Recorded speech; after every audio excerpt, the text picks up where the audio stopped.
आपण नेहमीच शेजवान चकली उडुपी स्टॉलवरून विकत घेत असतो। आज आपण अगदी घरच्या सामानामध्ये आणि झटपट अशी शेजवान चकली बनवणार आहोत। तर चला टाइम वेस्ट न करता झटपट रेसिपीला सुरुवात करूयात। तर इथे 2 लाल कलरचे टोमॅटो उकडवून घेतलेले आहेत। उकळत्या पाण्यामध्ये 5 मिनिटं टोमॅटो उकडवून घेतलेले आहेत। 8 ते 9 पुदिन्याची पानं घेतलेली आहेत। हिरवी मिरचीमधील लाल झालेली 3 मिरच्या घेतलेल्या आहेत। 1 इंच आदरचा तुकडा सोलून घेतलेले आहेत। कोथिंबीरच्या काड्या आणि त्याच्याबरोबर थोडीशी कोथिंबीर सुद्धा घेतलेली आहे। आता हे सर्व मिश्रण आपल्याला मिक्सरमध्ये दळून घ्यायचं आहे। टोमॅटो इथे उकडवून थंड करून घेतलेले आहेत। लगेच इथे टोमॅटोचे सालं सुद्धा निघालेले आहेत। चकलीला टोमॅटो फ्लेवर येण्यासाठी आपण इथे 2 टोमॅटोंचा वापर केलेला आहे। टोमॅटो उकडवून किंवा शिजवून घेतलेले असल्यामुळे लगेच टोमॅटोची सालं सुद्धा निघालेली आहेत। आता हे सर्व आपल्याला मिक्सरमध्ये दळून घ्यायचं आहे। पाणी न टाकताच हे सर्व आपण दळून घेणार आहोत। तर बघा इथे या पद्धतीची पेस्ट तयार झालेली आहे। आता ही पेस्ट मी गाळून घेतलेली आहे, म्हणजे मिरचीचे बिया इतर काही जाड सामान शिल्लक असेल तर ते इथे निघून जाईल आणि या पद्धतीने पेस्ट तयार झालेली आहे। चकलीच्या पिठासाठी 1 कप तांदूळचं पीठ घेतलेलं आहे आणि पाव कप सोयाबीनचं पीठ घेतलेलं आहे। तर आपण सोयाबीनची जी वडी खातो त्याच वडीचं मी मिक्सरमध्ये दळून पीठ करून घेतलेलं आहे। अर्धा चमचा काश्मीरी लाल मिरची, अर्धा चमचा आमचूर पावडर, पाव चमचा चाट मसाला आहे, पाव चमचा काळं मीठ घेतलेलं आहे आणि चवीनुसार आपलं नेहमीचं जेवणातलं मीठ घेतलेलं आहे।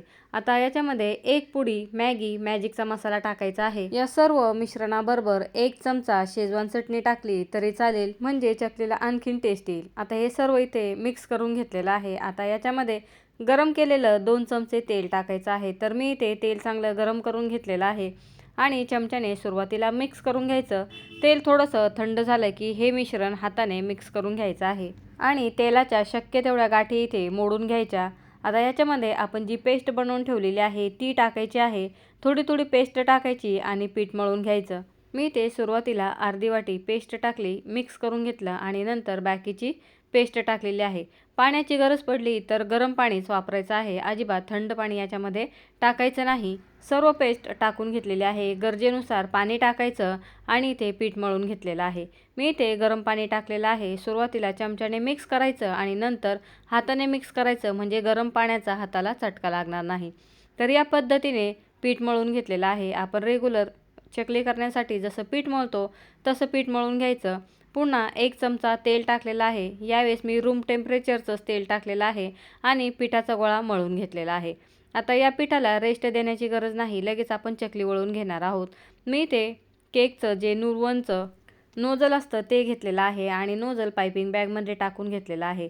तुमच्याजवळ नोझल नसेल तर आपला जो चकलीचा साचा असतो तो घ्यायचा आहे आणि त्याच्याने या पद्धतीने चकली काढून घ्यायची आहे।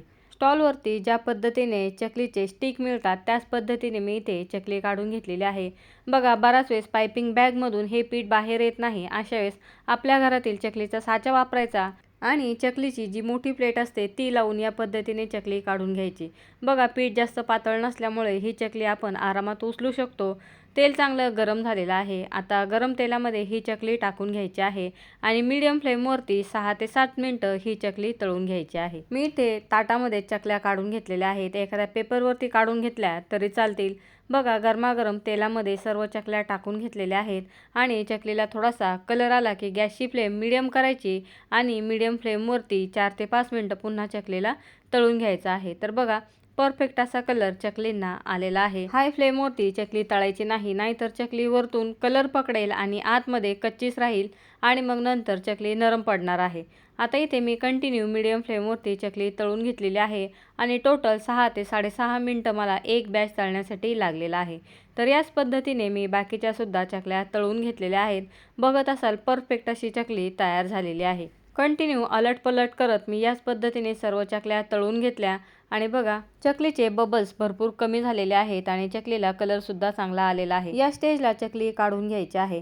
आवाजावरून तुम्हाला समजतच असेल की आजपर्यंत चकली चांगली कुरकुरीत आणि कडक झालेली आहे।